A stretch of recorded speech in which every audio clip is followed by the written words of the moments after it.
Good morning, everyone. It's Sal, Stretford Post. How you doing? Hope you're doing well, and welcome to another episode of Breaking Dawn, guys. It is Friday. It's Friday. It's the best day of the week, isn't it? It's the best day of the week, especially when it's 24 hours before Manchester United play in a pivotal, vital game against Tottenham Hotspur. Hotspur? Who's that? We don't care. Anyway, we're going to play them anyway, whoever they are. We're going to play them, and hopefully we would change the record from last season, and we would change that narrative, what's been happening the last few times we've been playing Tottenham. 4 times we lost to Tottenham last season. Who would have thought it? But we're going to get straight into that, guys, and we're going to keep the positivity. We are 24 hours before the game. It's all about the positives, guys. Do you know what I mean? Stop calling me you Wally. Just leave me alone and let me drink my coffee. There we go.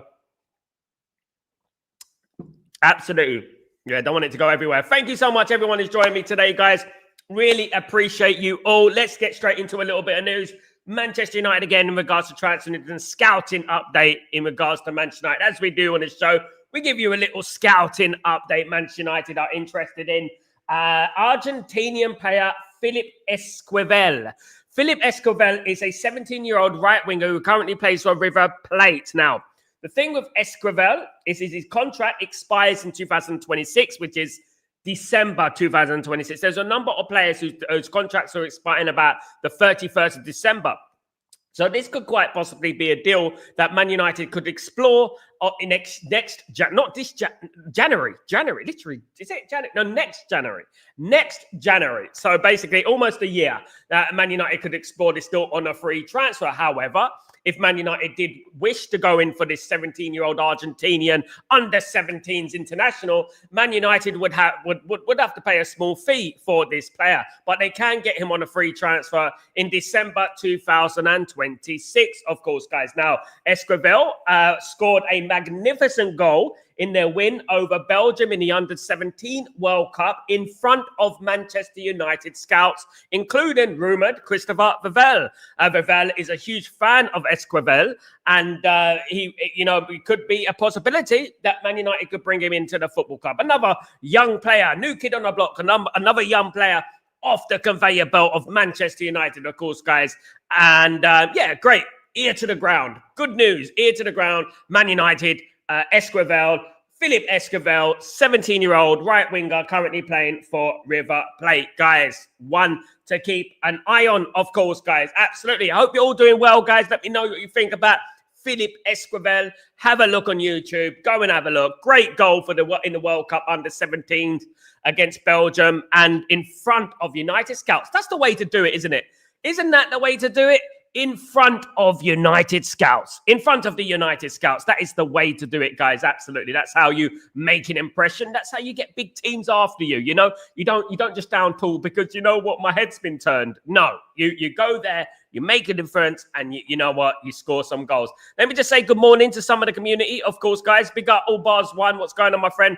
Big up Sal. Don't forget to hit the like and subscribe to the great channel. Big up, my friend. Hope you're doing well. And big up David. What's going on, David? How you doing, David Pierre? What's going on, Macintosh? Big up Macintosh. David Pierre Macintosh. Hope you're doing well. Rodrigo Mora from me, long-term Bruno plays. I'm not surprised that people are talking about Rodrigo. Of course, I'm not surprised Rodrigo Mora is being spoken about in such a light. Obviously, he's an 18-year-old midfielder, attacking midfielder, who currently plays for Porto and is making waves at Porto at the moment. A long line of conveyor belt that players are coming off, of course, guys. But Rodrigo Mora, yeah, look, I would love a Rodrigo Mora at Man United. He's valued about 40 million euros, is Rodrigo Mora. He's quite expensive, of course, because obviously he's broken into the Porto team and he's killing it at the moment, of course, guys. But that is one there that you can play by ear. But he's a very good player, David. Good point, good player, and we'll have to wait and see. I'm pretty sure that we are aware of Rodrigo Mora. I think I mentioned him on the show a couple of weeks ago. I'm not sure, 2-3 weeks ago. But yeah, Rodrigo Mora is one of those players, very, very talented. Again, great talented Portuguese. I mean, who would have thought a talented Portuguese player? Do you know what I mean? There you go. Absolutely. There are millions, of course. Thank you so much, David. Big up yourself. Big up. Good morning, Benny. How you doing, my guy? Hope you're doing well. Really good to see Benny back in the house. Hope you're doing well, my friend. Hope everything is blessed with you. Good morning, Sanjay. How you doing? Hope you're doing well. And big up, Tyro. How you doing, brother? Hope you're doing well. Good to see Tyro back in the house, of course, guys. Big up, Stephen. What's going on, my friend? Hope you're doing well. Hoping and praying United get something from this game, spur game or win. Absolutely. Big up, Stephen.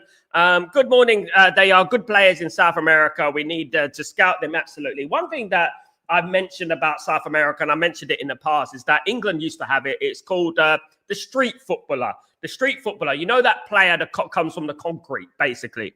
You know, back in the day, we didn't have social media. We didn't have all these platforms where you just sit at home, la, la, la, la, la. We didn't have manipulation, YouTube and stuff like that. What we had is we had a ball and a park. And we'll get that ball and we'll take that ball to the park and we'll play football and we'll get spotted. We'll get scouted.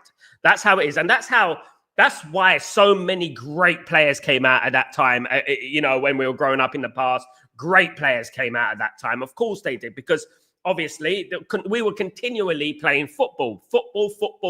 And that's all it was, just football, and religiously. You know what I mean? So these days, I think that, you know, England has lost that a little bit. Europe has lost that a little bit. I think players are too pampered nowadays. And as I said the other day about my nephews, or when I go to Italy and I see my nephews and they're always on their phones. Then they don't go home and get a football and play football all day, night long. I mean, one of my nephews plays football, but it's not dedicated to it like that. Do you know what I mean? So they'll go home, it will get his football, like it will get the phone and just go on social media. Whereas back in the day, we'll get the football, we'll go and play football. And that's what we used to do, of course, guys. So, yeah, look, South America, in a way, has not lost this. It has gone slightly. There isn't like the conveyor belt of Brazilians coming through now. You remember back in the day when the Brazilian national team just was stacked, and the under-21s are stacked of world-class players, absolutely. But these days, look, you're very far-fetched to find world-class players in Europe these days. Do you know what I mean? At the end of the day. Now, look, obviously, we were talking about that Wayne Rooney episode with Virgil van Dijk. Now, in my day, Virgil van Dijk, you know, wouldn't have had a prayer. He wouldn't even been considered the best defender in the world. It's just because he's decent these days that, you know what, he gets rated as the best Premier League defender of all time. The man who doesn't have to play against Alan Shearer and Andy Cole and Didier Drogba and Cristiano Ronaldo. He doesn't have to play against anyone. Who does he have to play against? Come on, guys. Let's be realistic. Do you know what I mean? Now, let's think about that. And Rooney would have eaten him for breakfast, as I said in my short video the other day. Wayne Rooney would have eaten him for breakfast if Wayne Rooney was at his peak and Virgil van Dijk was at his peak today. Of course, guys. Absolutely. Dave, what's going on? I hope you're doing well. Good morning. You're honest. Good morning is nice to say good morning, Dave. Will Bruno leave at the end of the season? Since if we have truly rebuilding our midfield, I don't see him being part of it. Can I be honest with you, Dave, my friend? Can I be honest with you? I think that there's two things that can happen here. I think that Bruno could leave or Bruno could retire at Man United. That's what I think. I think there's two things here. And that all depends on Manchester United. I cannot see Man United selling Bruno. I don't know why. Even though it's maybe a godsend for some people, Dave, I can't see Bruno signing for leaving Man United. I don't know why. I just got this feeling that he could retire at Man United. I don't know why, bruv, but I've got a feeling that he could retire at Man United, of course. So, yeah, look, what I would say is that, look, I think sometimes in life we need to move on. And I think we do get a little bit attached to players and we do keep them at the football club too long, in my opinion. I do believe that, you know what, Bruno should find other clubs in the summer, absolutely. Despite how good Bruno's been at his time at Man United, look, even greats at Man United back in the day with Alex Ferguson, even the greats, were not untouchable, but they were not, at the end of the day, they could leave at any other time, of course. Big up, Dave. Thank you for the comment, my man. Good morning. Hope you're doing well this Friday. Sal, if you have to sell to rebuild the team, which players would you sell? Quite obviously, Luke Shaw, Dalot, Maguire, Bruno, Casemiro, Mount. There's quite a few there, isn't it? Those are the players that I would get rid of and just rebuild them. Just those players alone, and then the rebuild around them. That's what I would do. As I said, if I was Ruben Amorim, when I walked into the football club, the first thing that I would have done is request a list of players and how long they've been at the club contractually, how long they've been at the football club. And then I'll look at those players and I'll say him out the door. Because I would look at them and think, well, you know what? What have they done this last 15 or so, 10 years, let's say, ultimately. Not all of them been here 10 years, but what have they done this last 10 years? And I would say, well, they got an experience. The only experience that they have is failing. So I don't need this type of mentality at my football club. And that's what it would have been. But obviously, we all know his man and his dog. We all know is that Manchester United need a proper rebuild. A proper rebuild. 4 out of 10 window was not a rebuild. You know what I mean? Despite what Wilcox says, I like what some of the stuff that Wilcox said, but it was a 4 out of 10 window. We didn't fix the midfield. We didn't fix the wing back positions. And we got the goalkeeper lastminute.com. You know what I mean? So at the end of the day, that is what I would do. The number one thing I would do is Dalot, Shaw, Bruno, Maguire, Casemiro, Mount out. That's it. And I will rebuild from there around the players that are already or that are left in the squad. And anyone who doesn't want to play for Man United will be gone as well. I would say that the players that are unfavoured, i.e. Ugarte, can leave as well. If Mainu wants to leave, he can leave as well. And yeah, but we all know that it's going to be incredibly difficult for Manchester United to do such a rebuild and in such a short amount of time, you know, because those players have to be replaced. I think this is the problem, isn't it? We're dealing with the Glazers here. We got the Glazers at the football club, and the Glazers slow everything down because ultimately they sign the checks, don't they? They still sign the checks ultimately, don't they? And yeah, I would say that, yeah, that's what I would do. Big up Ephraim, hope you're doing well. Benny. All we see now in England and Ireland and now is the ball games allowed. No ball games allowed here. Growing up those days, we're allowed around the strip. This is exactly what it is at the end of the day. You would not get a Dennis Irwin in Ireland, a Roy Keane, a Paul McGrath these days. Definitely not. Absolutely not. Because what the street footballer got, what it brought to the game was originality. Every single player was original. They had their different sets of skills, right? I sound like Liam Neeson, but different sets of skills, right? They had their different sets of skills. And this was the originality that street football, hood football, park football brought to the game, right? These days, everyone is looking at him, copy, copy, copy, copy, copy. And it's like a cardboard cop-out of every single player. Like, you know, we need to do this, we need to do that, we need to look like this, we need to look like that. It's just like the managerial situation where play out for the back situation, play out from the back, play out from the back. You know, I would just love a team, right? Why did crossing the ball, guys? Can I just ask you, why did crossing the ball become so unfashionable? Why did crossing the ball become so unfashionable? I don't know. You know what I mean? A little bit of other news, guys. We're going to be talking again about transfer news, again about scouting a player from Germany, this time, Kenneth Eichhorn. Kenneth Eichhorn is a 16-year-old centre midfielder, CDM, 6 million valuation from Hertha Berlin. Manchester United scouts have been representative in Berlin to watch this player, Kenneth Eichhorn, and have deemed to be very, very impressed with this player. Another 16-year-old, another youth player, but a guy that is making waves in Germany at the moment. Kenneth Eichhorn, 16 years old, CDM, CM as well, can play CM, 6 million. He's already valued at 6 million, which is something for the Bundesliga. So definitely he's got some talent there. Hertha Berlin player. Man United are looking at him at the moment, and Man United have scouts scattered around. They need to get me as a scout, definitely. They need to get me as a scout. They have scouts scattered around the UK, the Europe, of course, guys. And they're looking for the next big thing, of course. And Kenneth Eichhorn is deemed one of the biggest prospects in Europe, according to Manchester United, and we are looking at him at the moment. However, there's interest from other football clubs as well. In regards to Philip Esquivel, Philip Esquivel is also wanted by Barcelona, by the way, just to let you clarify.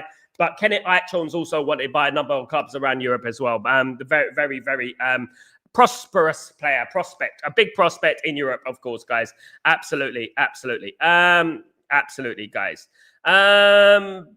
Ephraim, Sal, Van Dijk is not even the best defender in Dutch history, let alone, Jaap Stam's better than him. Absolutely. I would argue that there are a number of Dutch defenders that were, you know, Ronald Koeman was him. Ronald Koeman could play midfield as well. Ronald Koeman was another Dutch defender. Frank Rijkaard was one of those defenders as well. So at the end of the day, there was a lot of great players that played for Holland, especially in the centre-back positions, of course. He's a great defender. I'm not going to take that away from him.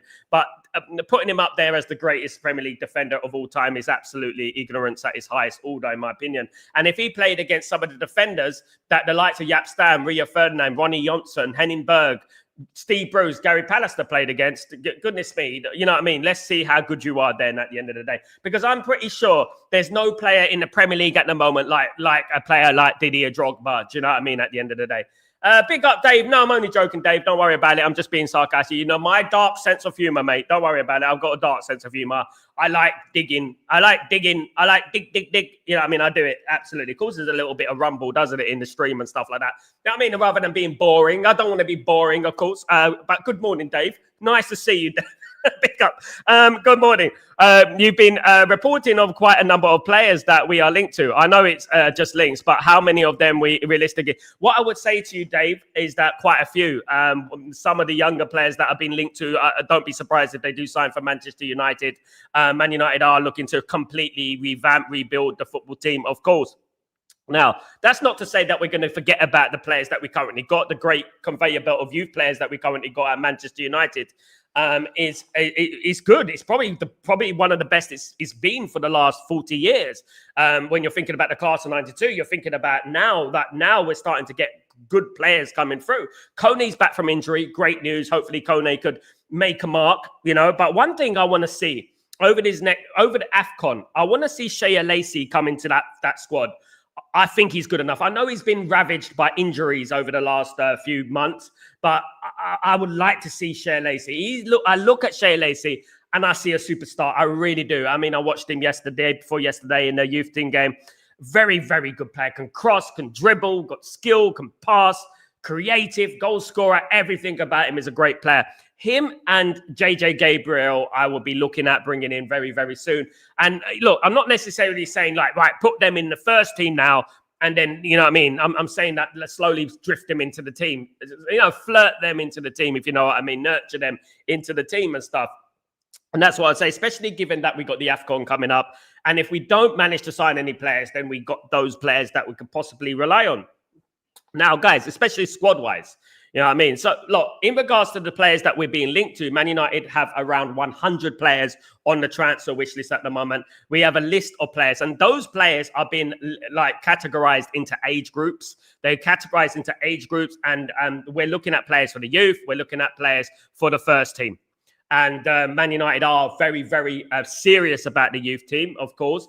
And are not only being linked to 16, 17-year-olds, but we're being linked to 16, 17-year-olds that are currently playing first-team football. Do you know what I mean? For example, the players that I've mentioned, for example, what I just mentioned today, which is Rodrigo Mora, like my guy said there, or Philip Esquivel, you know what I mean, who are at 17. I know he plays for River Plate too, but he's performed for River Plate first team as well, Kenneth Eichhorn as well. And these kind of players, like, I've been speaking a lot about very young players, Karim Alejbegovic, another one that Man United are interested in, currently playing first-team football. The Bosnian striker, who's the youngest ever Bosnian player to score for Bosnia. You know, so look, Man United are going to be interested in young players, but they're also going to be interested in young players that are stamping their authority, stamping their mark on football and actually playing football. You know what I mean? Which is something very, very interesting. That's not to say that Man United are forgetting about the Angelo Stillers, you know, the Adam Whartons and the Elliot Andersons, etc. Elliot Anderson is an interesting one. I want to bring in Elliot Anderson again, obviously, because I feel that this is Manchester United's main target at the moment. Looking at Elliot Anderson, with the set of skills that Elliot Anderson has is incredible. It was his birthday yesterday. I think he hit 23, still a very young player, of course. And I think that if there is a possibility that Elliot Anderson could play for Manchester United, and I'm all here for that. However, we have to look at it realistically as well about Manchester United and that midfield position. As someone said in this stream, another legend said in this stream about Bruno Fernandes, right? Bruno Fernandes, it all depends on him how many midfielders Manchester United sign and what caliber of midfielders Man United sign. For example, if Bruno stays at Man United, Bruno will play in that number 8 role regardless, right? He will play in that number 8 role. Then we'll buy another midfielder. You know, we'll buy one midfielder. If Bruno leaves, then we'll buy 2 midfielders, okay? Because we might buy 2 midfielders, even if Bruno stays, but that second midfielder will be a younger midfielder, an up-and-coming midfielder. If Bruno leaves, Man United will get D'Angelo Stiller and Elliot Anderson, that kind of thing. And this is why I've been talking about Man United moving on, Man United moving forward, Man United getting new players, rebuilding, etc. Do you know what I mean? At the end of the day. But I would like Man United to start rebuilding that. I would like that. I mean, I would love Bruno to stay if Bruno could be on the bench sometimes. But the thing is I think that Bruno can stifle younger players coming through. Like, for example, guys, let's be honest with ourselves. If Elliot Anderson signed for Man United in January, what are the odds in him being on the bench with Casemiro and Bruno being the midfield partnership? I'm hypothetically speaking. What do you think? It's going to be difficult, isn't it? So I want to see a complete rebuild. I cannot see Man United doing it in January.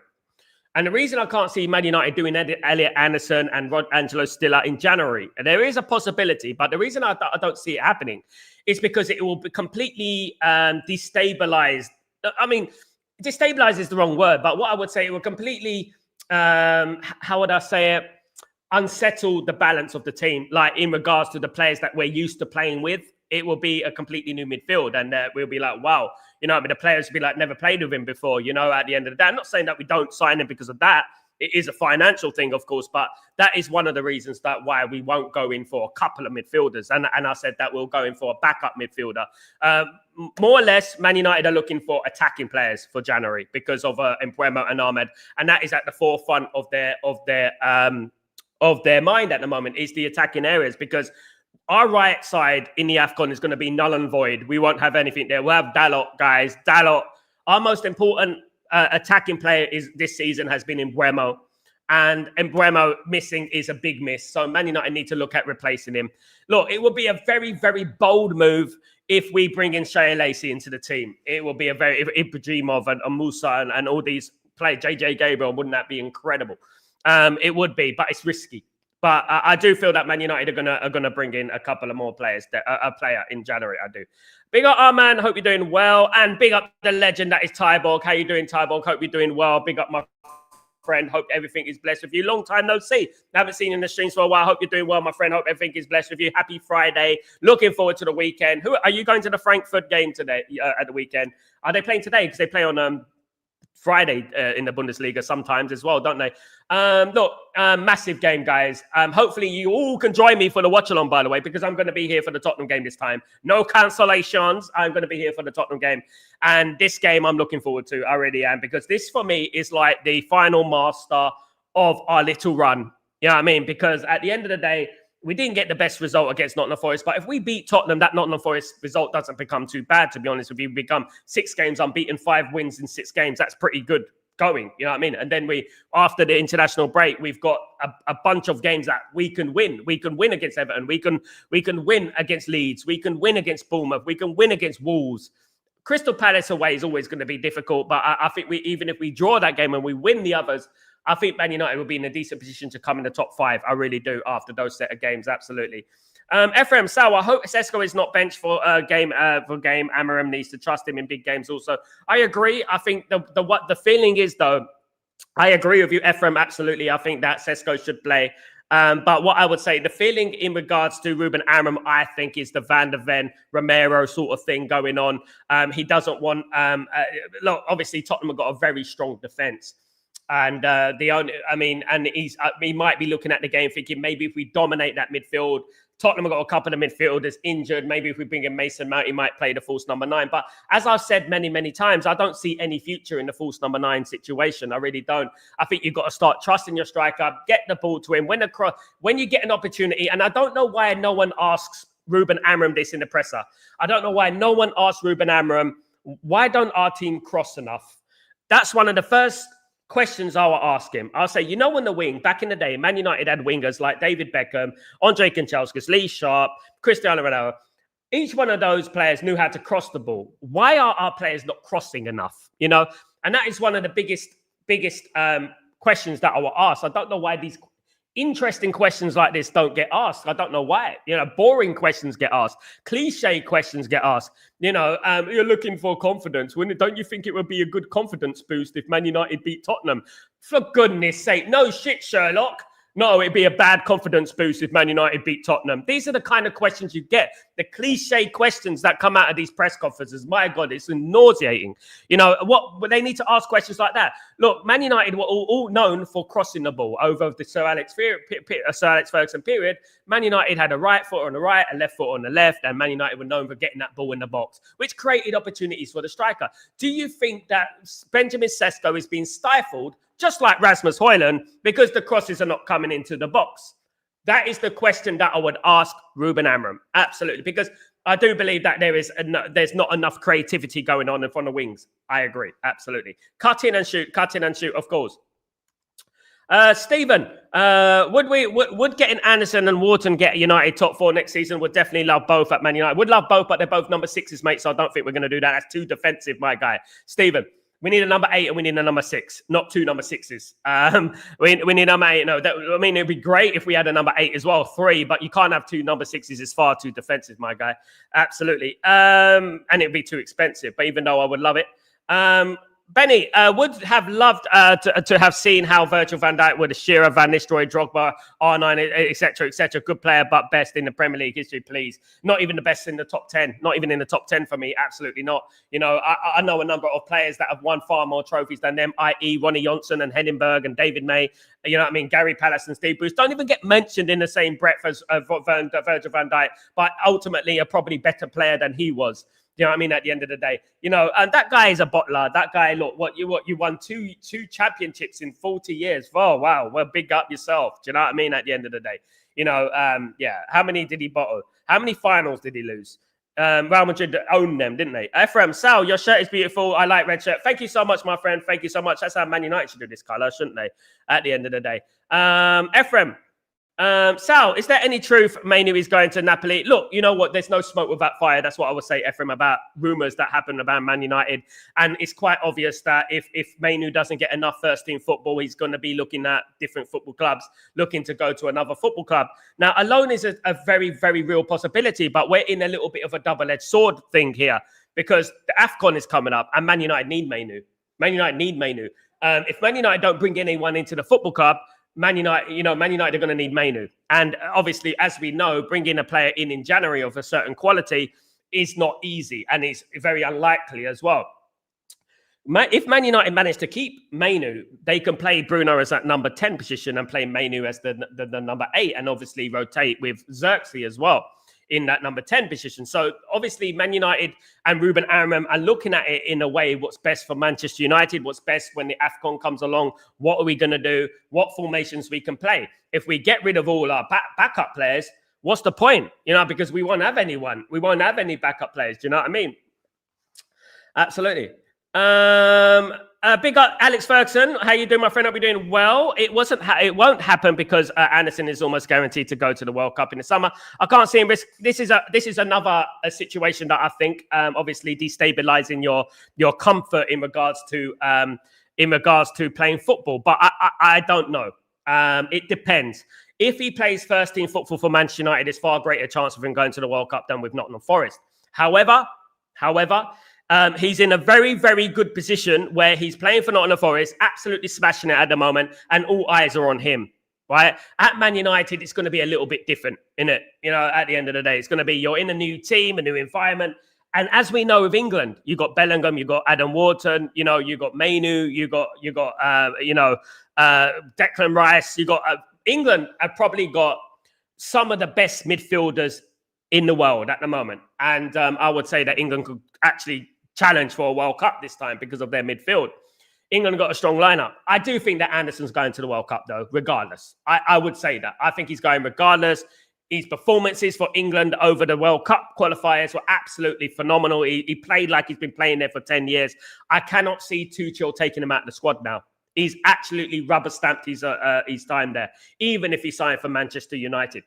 The reason I think Man United won't sign Elliot Anderson is a financial thing. It's a financial thing coming in. And also, Nottingham Forest have got they're in the bottom 3. They're not going to be willing to sell Elliot Anderson. They're not going to want to sell Elliot Anderson. They're in the bottom 3. They're at risk of relegation. They're in Europe, guys, as well. So that's got to be remembered as well. So I think that Elliot Anderson will stay at Nottingham Forest until the summer, and then we'll revisit that avenue when it comes, of course, guys. All the big players circulating around Man United at the moment, Adam Wharton, Elliot Anderson, Carlos Baleba, all these players will be revisited in the summer, in my opinion. It's not in the realms of impossibility, depending what happens on Man United in just this January, or if we get loans or we sell a couple of players. But I do believe that Man United's big deals are going to be done in January, done in the summer, not January, because we never do big deals in January. The last one we did was probably Bruno Fernandes, as we know. Good morning, Ellen. How you doing, my friend? Hope you're doing well. Good to see you in the house. I hope we beat Tottenham. Of course, you're a Man United fan. If you don't hope you beat Tottenham, then what are we doing here? Absolutely. Sal, is there any possibility we can get Andros in January? There's a possibility. As I repeat, as I said, that financially it's going to be very difficult for Man United to get. But I would say the most realistic target that Man United could possibly get in January is Angelo Stiller. The reason the most realistic target is because Stuttgart are not really in any sort of relegation or European play threat and stuff like that. Do you know what I mean? So I do think, and also Angelo Stiller will be cheaper. He will be a cheaper option.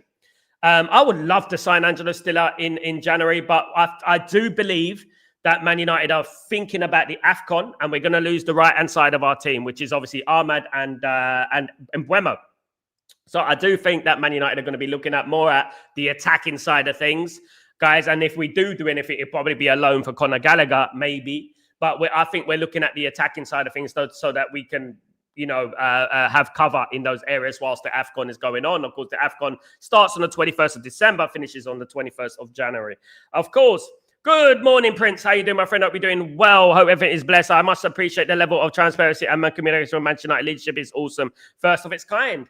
Big up, my friend. Big up, Prince. Did you make a prediction already? Yes, I did. 2-1 to Man United. Arman. 2-1 to Man United. Go and watch my previous show, Arman. Go and smash a like on my previous show. Have a look at it. Give me your opinions. Write a comment. Everything like that. That'd be lovely, Arman. Absolutely. Support the channel. Thanks so much. Absolutely. Thanks so much. Yeah, look. At the end of the day, look, everything is up in the air. What I would say is that Man United, thank you so much, Arman. What I would say is that Man United, the next few games is imperative, is so important. I look at the Tottenham game on tomorrow, and I'm looking at it and I'm thinking this is a difficult game, but it's also a game that if we have aspirations to get in that top 5, we have to win. Do you know what I mean? Because they are going to be there or thereabouts. I mean, Tottenham in Europe it's just a complete waste of time anyway. They're going to be knocked out sooner or later. But what I would say is that, if Man United are a serious team, we need to think about beating Tottenham. All right, I know. If we draw the game, it's not going to be the end of the world. I don't want people overreacting. I don't want people getting overly excited, overly giddy, get him out of my club, blah, blah, blah. I know that there are people waiting for that. Don't believe me. I know there are people waiting. Get him out of my club. He's a fraud. Da, da, da, da. You know what I mean? We've heard it all before, of course, guys. Absolutely frauds. And what I would say is that even if we draw the game, it won't be the end of the world. That'll be 6 games unbeaten. We can go in the international break, recover, and obviously move on to the games after the international break, which are more winnable games, in my opinion. There's chance, but there's no time like the present. There's no time like the present. There's no time like winning now. Win now. Forget about the future. Win now. Let's beat Tottenham. Next game is the most important one. Let's beat Tottenham and let's move on. We beat Tottenham. We come out of this period, which in my view is the most difficult opening fixtures in Premier League history, in my opinion, that Man United have just had to deal with. We beat Tottenham and then we move on to the games after the international break, which we are very, very, very capable of winning. Of course, guys, absolutely.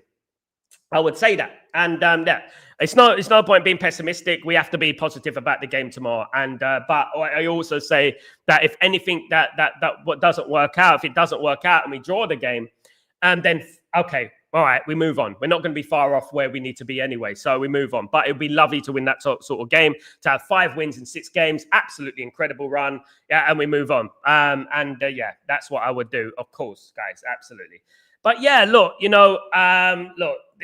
lots of people are writing off Manchester United this season. I think that Manchester United are one of the most hated clubs, if not the most hated club in Europe. All this lies about Arsenal most hated. Arsenal are far from the most hated club in England. They twist the narrative that Arsenal are some sort of hated club in England. They're not. Man United are the most hated club in England, which is why in the Champions League week, Ruben Amram's interview was the most watched thing out of everything. We are the most watched, the most clickable, the most hated club in England. And no one comes close to that. And we are still that. Even at our worst period, we are still that at the end of the day. And we have to face facts here. The reason that some Man United fans get a little bit smug is because we're not given that credit. We're not given the credit that we are so clickable, so hated. People don't understand that. I just can turn on the TV and all I see on TalkSport, ESPN FC is hatred for Manchester United. Talk about Manchester United. Everywhere you go, there's something about Manchester United. Look, Van Dijk can stand there and talk about, the birds and the bees. But at the end of the day, the birds and the bees are this. You play at a very, very easy era, and that is it. And you have to hold that. This era of football, I'm talking about the last, in particular, the last 10 to 15 years, has been an incredibly easy era of football, right? There's been no standout team, right? You look at it, and there's been no standout team. And players have regressed. Look, Messi and Ronaldo, they're from the previous era. They're just playing that until they're old, of course. So that's the difference. Ephraim, so Sal, we need to score first, then the atmosphere will be flat. We need to believe, otherwise, why support our club? Absolutely, brother.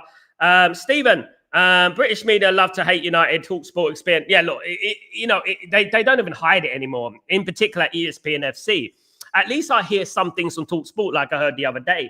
Simon Jordan admitted it that Man United are the most talked about club in England, and they even of course what's his name, the manager, the ex Crystal Palace manager, Alan Pardew.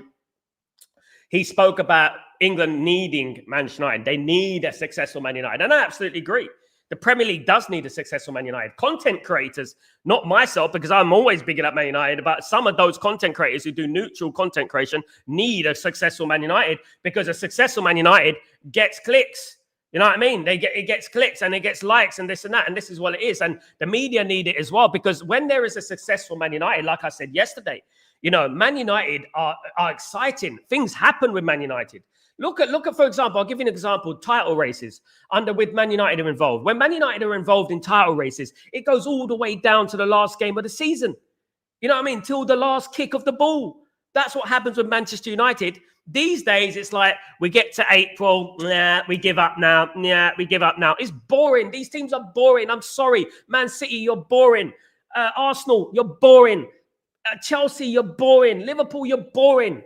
I'm sorry, but a successful Man United will transform, because the Premier League is going like, yeah. I remember back in the day, the vibes around the Premier League, the excitement around the Premier League, it's not there anymore. And if you didn't watch football in the 90s, if you didn't watch football in the turn of this century, you would know how football has declined in popularity because of this. So, yeah, we do need a successful Man United. We do need a Man United that is challenging. We do need a Man United that is pushing the team all the way to the end, on the last kick of the game. When you think about football, tell me about the greatest Premier League title races of all time.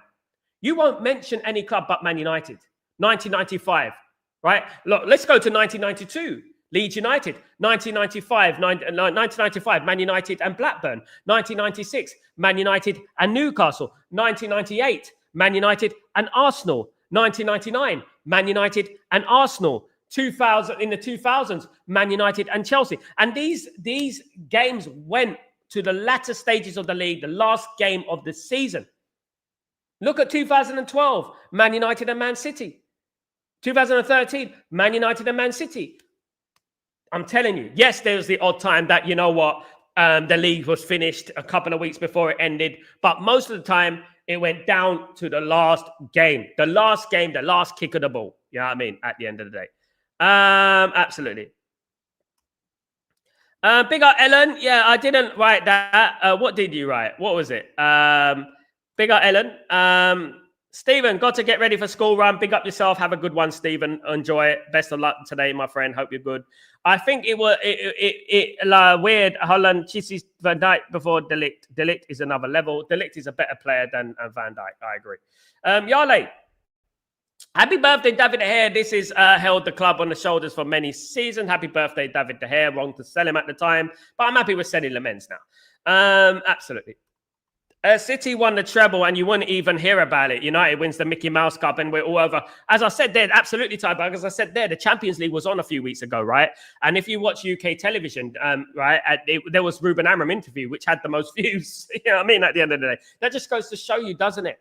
The Champions League need Man United. The Champions League Man United. I'm sorry, but they do. I mean, look, there's a reason that the Champions League isn't what it is now, because we've got too many teams like, Cavity, who are playing Inter Milan. You've got Karabag, who are playing Chelsea. You've got Sparta Prague, who are playing Arsenal. You've got Copenhagen, who are playing Tottenham. I mean, come on. We got massive teams sitting at home.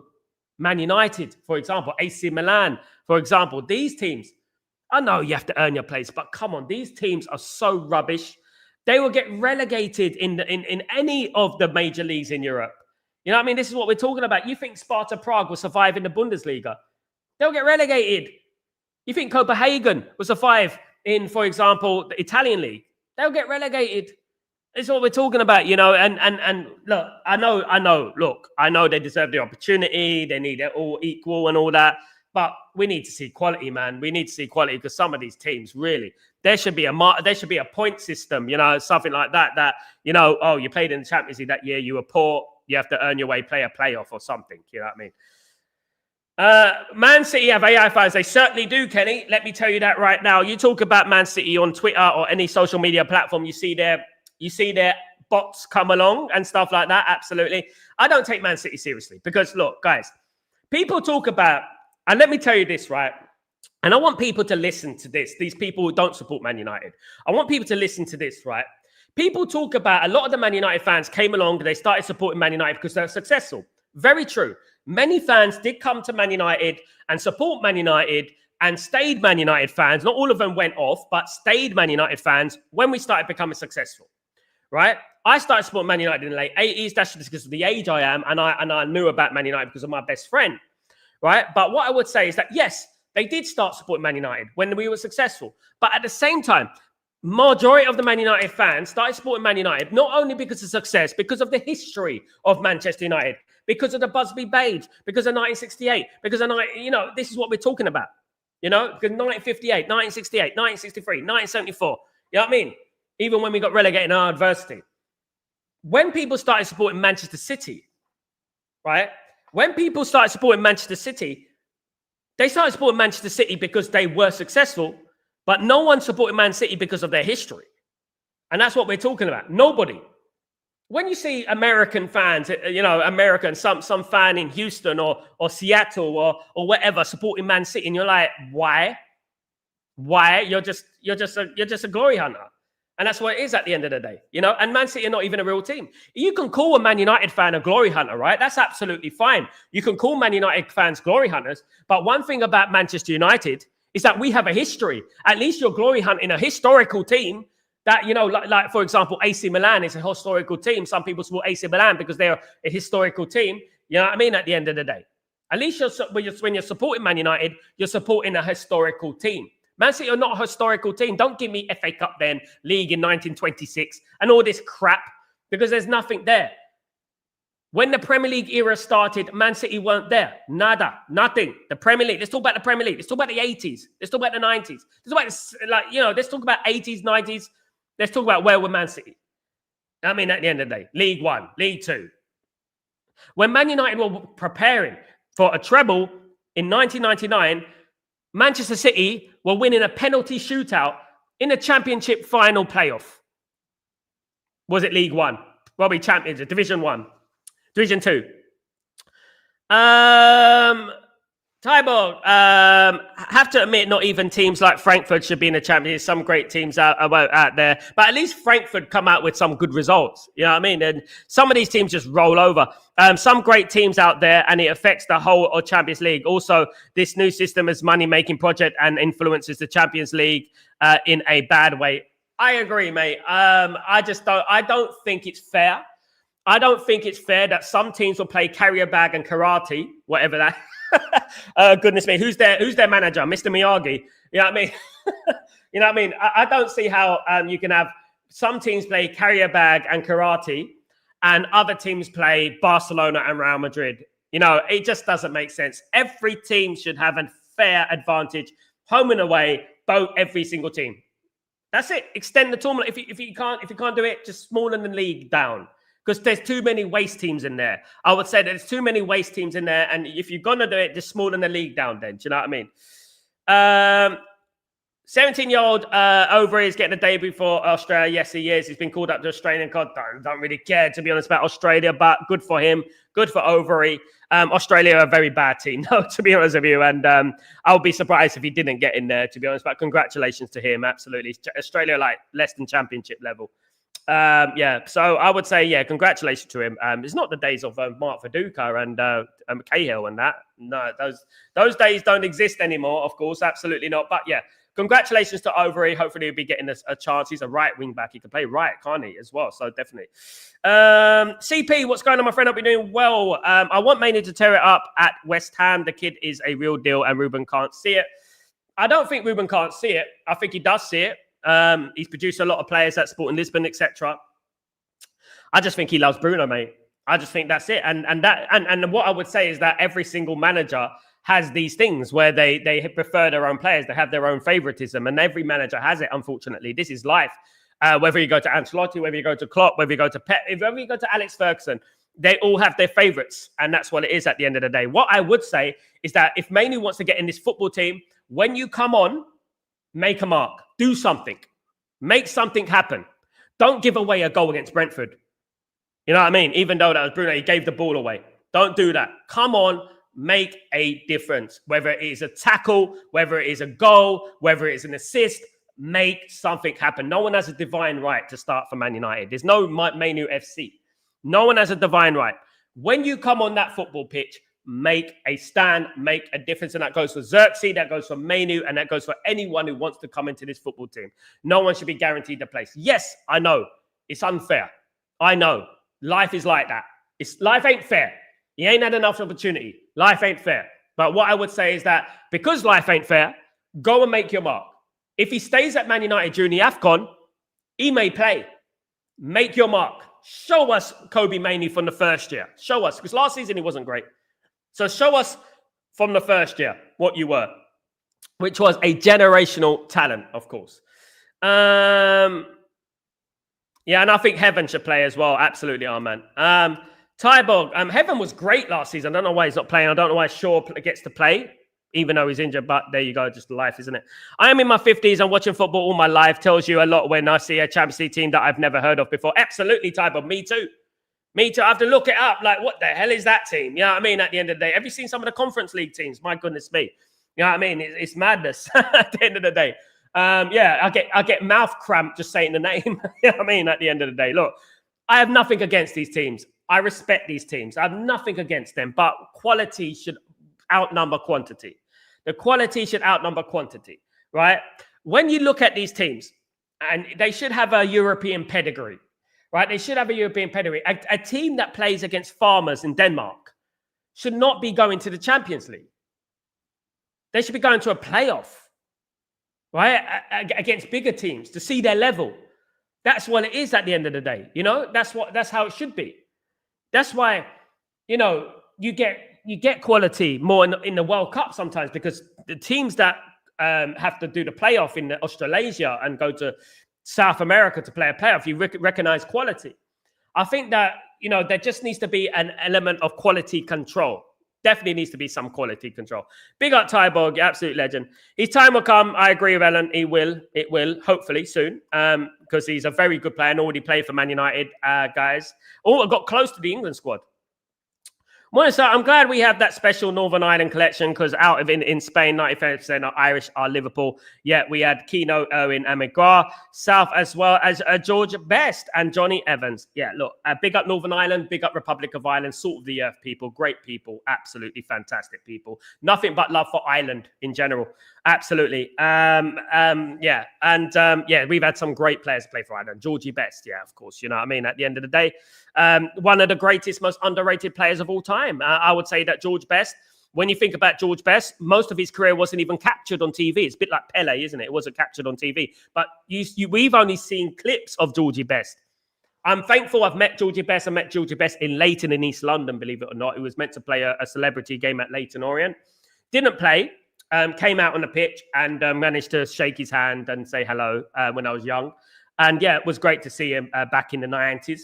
But a great guy, a great person, a great personality, and an even better footballer. What a footballer. What an absolutely amazing footballer. And if it wasn't for Georgie Best, there wouldn't be players like Ryan Giggs. You know what I mean?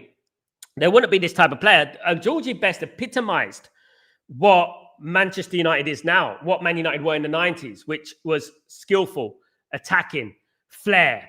You know, he was one of the originators of skillful, flair, attacking football, wasn't he? Now, people don't mention this. They look at their teams. They look at Holland. They look at Holland of the 80s and 90s, and they say, "Oh, Holland invented the game. It's Pep who invented the game." Nah. Man United were absolutely killing it on a technical level in the 60s, mate. In the 50s, mate. Just go and look at bloody Duncan Edwards and George Best, and you'll see Man United were playing that sort of football many years ago. Do you know what I mean? People talk about, I mean, it's crazy how people say that Man United were not a skillful team, were not a flair team and stuff. We invented the bloody game, in my opinion. Absolutely, Lawrence. Good to see you, Lawrence. Hope you're doing well, of course. Absolutely, big up. I wanted watching football. I started watching football in 2018. Wow. Add 20 years before that, and then you get me. Absolutely. Absolutely. LT, big up, Sal. What's going on, LT? Hope you're doing well. Would love to win tomorrow. And if other results go well, we would probably go into the international break top 4. And that would be great. The Maney saga is irritating, though. It is irritating. Look, I told guys, I've said it a number of times. I didn't want to mention it, but there was a little bit of a fallout with Mainu. There was a fallout in the training with Mainu. And there was a little bit of attitude from Mainu. Now, we all know last season there was talk about a Mainu contract. Why does Mainu deserve a new contract at 150 grand a week? What wants a contract at 150 grand a week? And this is what we're talking about. And then these performances started to decline. I know people have a little bit of dementia, and they don't like to think it. They have narrative dementia. You know what narrative dementia is? It's basically forgetting about things that contradict your narrative, basically. And I think that Mainu wasn't good last season. As soon as his contract debacle came out, the news came out, his performance weren't great. Has he played enough this season? No, he hasn't played enough this season. Should he play? He should. But again, what I say is that the little cameos that you have when you get to play for Man United, those little cameos that you have in the Man United football team, make it count. Make it count. Do something. A tackle, a goal, an assist, anything. Anything. And make the fans stand up get on the edge of their seats and stand up. You know what I mean? And that's what I would say. Absolutely. Big up LT. My all-time favourite player is Georgie Best. He is the reason I survived Sporting Great Club. Yeah, Georgie Best is one of the greatest players of all time. Look, you think about the greatest players to grace the game in regards to English, British football. You're looking at Georgie Best. You're looking at Bobby Charlton. You're looking at Duncan Edwards. You're looking at these type of players. Look, I was raised on great players. Players that, you know what, people don't even look at. You know what I mean? Clive Allen and Glenn Hoddle and Chris Waddle and skillful players like that. People wouldn't even look at Peter Beardsley. People wouldn't even look at these players and think about they're great players. I look at Man United and I think about Lee Sharp. People saying that Man United were a gritty team in the 90s. Man United had grit. They had nothing else. They just had hard to beat, and it was Alex Ferguson. We had some world-class players, guys. Unbelievable. Players that we moved on, like Kanchelskis, like Lee Sharp, who are very, very, very skillful players. You know what I mean? When you look at it, yeah, it's just the narrative that people want to send, isn't it? Man United invented that game. The beautiful game partly was invented by Manchester United, right? It was partly invented by Man United. And because I know that back in the 60s and back in the 50s, back in the 50s and the 40s and the 30s, Real Madrid weren't playing beautiful football. There was some great Di Stefanos and stuff. There were some great individual players, but the overall play, the beautiful game was invented by Manchester United. The way to play football was invented by Man United. It's performed as the Sir Matt Busby way. It's the Sir Matt Busby way. That's what it is. My first one's a Rooney jersey. Big up, my friend. You must be young. Dave, we have quality players now that can hurt Spurs. That Burnham and Ahmad link up will especially. I hope we use that to our advantage this time, Dave. And I hope we don't go into our shell. I hope we don't get nervous. I hope we don't say what Ruben Amorim said yesterday about characteristics and mentality and stuff like that, about how Man United didn't perform, how we're supposed to perform, how we performed for the last few weeks against Brighton and, of course, Liverpool. So hopefully we get into that good performance. We have these bad performances here and there, but hopefully we signify a change in direction and we can get a good result against Tottenham and move on to that international break. But what I would say is Tottenham are Tottenham. They're going to play like it's a World Cup final against Man United. That's what they do. We have to be prepared for that. We have to be prepared. We don't have a good record at the Tottenham Hotspur Stadium. Let's change that narrative. Big up SLD, what's going on, you legend? Hope you're doing well. Good to see you, mate. Thank you so much, my guy. Really appreciate you. Yeah, guys, let's get to 50 likes before the end of the show, guys. 67 in the house. Don't forget to smash a like on the video, guys. If you guys can do that for me, it'd be absolutely fantastic. Don't forget to smash a like, guys. You're absolute diamonds, guys. Thank you much. Thank you much. Big up SLD. You think it's Sesko start or Mason Mount back tomorrow? What I don't think it really matters. I think I would play Sesko. That's what I would do. However, I think if he's fit, I think Mason Mount will play. And the reason Mason Mount will play is because I think he's going to be wanting to control the technical side of the game more effectively and control the midfield and the press more effectively. I think that this game will be great for Sesko, obviously, but it is a difficult game. We've got Romero and we've got Van der Ven in defence, which obviously is difficult. Tottenham have got a couple of injuries. We have as well, but Tottenham have got a couple of injuries in midfield. So maybe Man United might be looking to dominate that midfield and dominate the play. Look, what I would say is that I would accept anything that Ruben Amorim decides to play. Any formation that Ruben Amorim decides to play. Just go out there and win the game, guys. And as we were talking about this week, I don't care how Man United perform. I just care about the result. We can think about results later on down the line, isn't it? Absolutely, Lawrence. Big up, Lawrence. Jale, Mainu need to find their form. He had the 2 and the 3 for he did all right then. Last season he was not too good. I think he had 2 good games last season. One of the games was Leon, wasn't it? And he came on as a substitute and played very well in that little cameo, but it was so few and far between. We have to be realistic. We have to be realistic and we have to call things as they are. We have to have standards at the end of the day. Do you know what I mean? Dave, I'm seeing the lights of the sun. Oh, God, I hate that newspaper. Sport talking about the tactics for the game. We don't care. Let's just go there and win. Absolutely. You know what's going to shut up the tactic mongers? I mean, they've been pretty quiet over the last few weeks, isn't it? When Man United are beating Liverpool and Brighton. They've been a bit quiet, haven't they? You know what I mean? The tactics are not the problem. It's not tactics. We didn't draw against Nottingham Forest because of the tactics. We drew against Nottingham Forest because there's certain few players that drop their head. Any bit of adversity, they drop their head. Right, and that's what happens to Man United. And that's what happened in the 4-3-3. That's happened in the 4-2-3-1. That's happened in whatever formation that we've been playing. That's happened with Man United because mentality, we're a little bit weak. And this is what Ruben Amorim is trying to counter. This is what he's trying to change at Manchester United. LT, I love Mainu, but if he's going to let this saga get to him, then also has a weak mentality. He's only 20, and they have plans for him, and it's only this season because of 1 game a week. It's all about patience for me. It is all about patience, but it also, as you said there, it depends on Kobe Mainu. Depends on Kobe Mainu wants to bide his time. It depends if the fans don't put pressure on Ruben Amorim to play him every single week. You know, he will get his opportunity. We need him. At the end of the day, Man United's success wasn't just about the first team players about Man United. Some of our greatest players have been substitutes. We won a Champions League with substitutes. You know what I mean? So one of our greatest ever player was a substitute, Ole Gunnar Solskjaer. Who won us the Champions League? Teddy Sheringham and Ole Gunnar Solskjaer. You know, and this is what we're talking about. Your time will come. You have a chance to be a legend at this football club. Then when you come onto that football pitch, make it count. Don't sob. Don't get upset. Just go on that pitch and say, I'm going to prove myself. Use every adversity that you feel is going your way and use it as an advantage.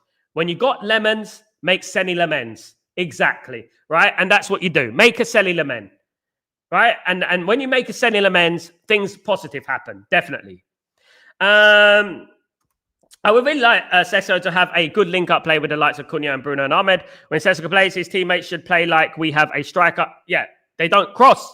And that's exactly what I'm saying. We don't cross enough. We need to make crossing great again. And we need a cap, guys. Make crossing great again. A nice red cap. Make crossing great again. Absolutely. You know, that's what Man United need to do. That's what we need. We need to cross the ball a little bit. There's no coincidence that the likes of Rasmus Højlund have not scored goals consistently because we don't pass the ball to the striker. We all know. There was a clip from Sesko before he signed for Man United. Before he signed for Man United, there was this clip where he's jumping really high like Cristiano Ronaldo to win a header. That is Sesko. But you know how we can we do moments like that when we don't even cross the ball to him? Do you know what I mean? And this is the problem at the end of the day. Absolutely. Big up, Max. What's going on, my friend? Hope you're doing well. The German midfielder is Kenneth Eichhorn, who plays for Hertha Berlin, my guy. He is a 16-year-old CDM who's currently making waves in Germany at the moment, only 16, well, valued at 6 million.